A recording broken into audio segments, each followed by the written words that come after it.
The Pig, the Lasagna, and the Man with the Purple Hat. Once upon a time, there was a farm. This farm had cows, and chickens, and ducks, and sheep, and just about everything.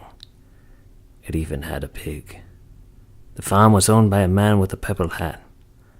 But this was no ordinary hat. It had a brim, and it had well, I guess it was just an ordinary hat after all. Sorry about that. Anyway, every day the man with the purple hat would make lasagna. But this was no ordinary lasagna. It had sauce and cheese and... sorry, I did it again. Anyway, back to our story. Every day, the man with the purple hat would let the lasagna cool on his windowsill before feeding it to the farm animals.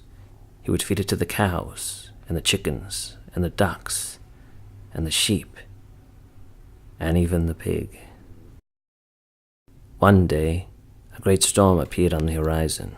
Without any warning, it moved swiftly across the land and engulfed the farm. The man with the purple hat didn't have nearly enough time to prepare the farm for such a storm. He only had time to take cover and hope enough of the animals would be safe on their own. The storm destroyed much of the farm that night, and many of the animals went missing. In the following weeks, the man with the purple hat repaired much of the farm and managed to recover most of the animals. He found the cows, and the chickens, and the ducks, and the sheep. But as much as he searched, he could never find that pig. He searched and he searched. He searched the mountains and the surrounding wilderness over and over again, but there was no sign of it. He often thought the pig must have died in the storm or been killed by some wild animals, since the surrounding mountains were crawling with wolves and mountain lions and grizzlies. No domestic animal could last very long out there. Still, the man with the purple hat never found the pig's carcass, so he never gave up hope that the pig was out there somewhere, and wished for its safe return one day. Many years passed. Life on the farm had pretty much returned to normal. The man with the purple hat was still making lasagna every day and feeding it to his animals. The farm was now better suited to deal with the occasional strong storms. All was well. Then one day, animals started going missing. The man with the purple hat didn't go looking for them this time, since when they would disappear, there was always a trail of blood leading into the mountains. The man with the purple hat knew there was no chance of seeing those animals alive again. Still, the man with the purple hat thought nothing of it. Losing livestock in those mountains was fairly normal with all that was out there. Then, bigger animals started disappearing. First it was sheep and goats. Then cows started going missing as well, sometimes more than one at a time, always leaving a trail of blood leading into the mountains. The man with the purple hat knew something had to be done, or it wouldn't be long before there weren't any animals left on his farm at all. So he loaded his rifle and followed the trail of blood into the mountains. It wasn't long before the man with the purple hat started finding animals, or should I say, parts of animals.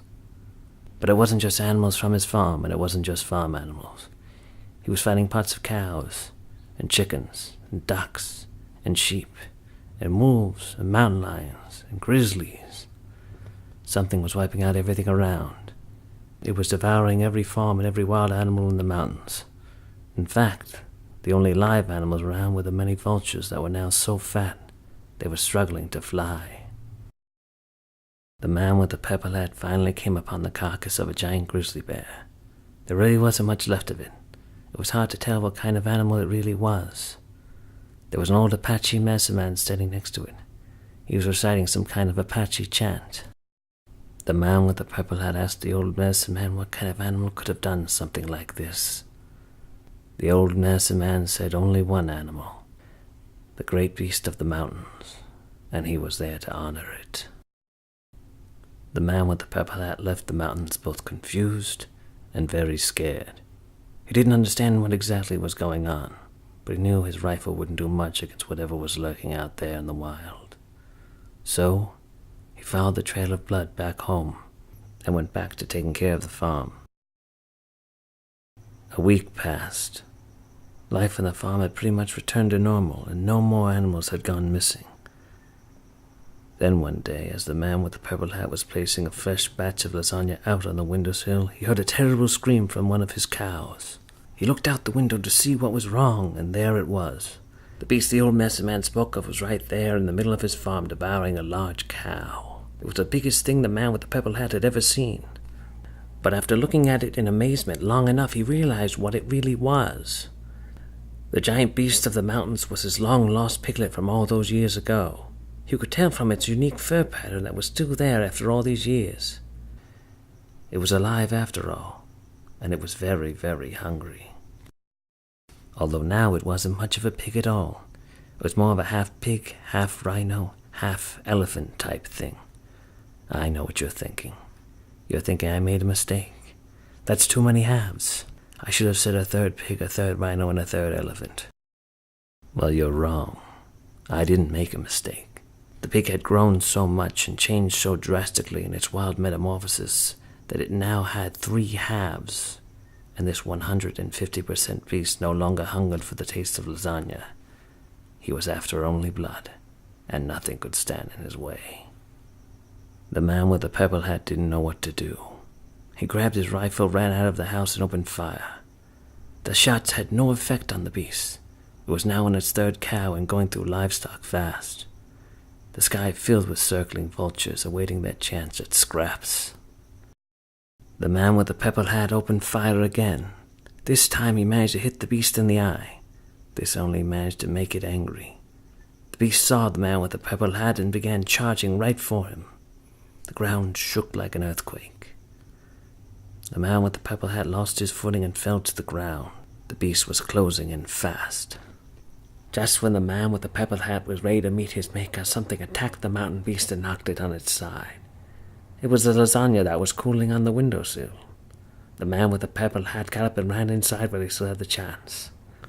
He then watched from his window as the lasagna battled the very same pig he used to feed it to. It was getting very bloody, or maybe that was just tomato sauce. It was an even match. Neither seemed to be able to get the upper hand.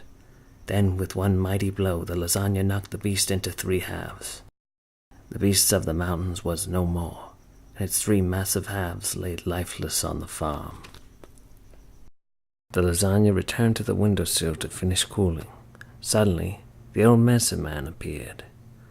He approached the man with the purple hat, put his hand on his shoulder, and said, "No more pigs." Then, just like that, he vanished, never to be seen again. The vultures were now all over the ground fighting over leftover scraps of cow, but they wouldn't even go near the remains of the mountain beast. Eventually, the man with the purple hat buried the beast's body in the ground, right where his long-lost piglet used to sleep. Years later, a large maple tree grew over the grave. After a while, the man with the purple hat cut the maple tree down. He used the wood to make coffee tables. But these were no ordinary coffee tables. They were actually very nice coffee tables. At this point, the man with the purple hat was quite old. He could no longer take care of the farm, and his hat wasn't really purple anymore. It was pretty dingy and faded, and more brownish, really. So, the man with the dingy, faded, and brownish hat retired. He later went on to open a small furniture boutique where he sold chairs, and sofas, and dresses, and ottomans, and even coffee tables. He named this boutique No Ordinary Coffee Tables, and he still makes lasagna. Sometimes.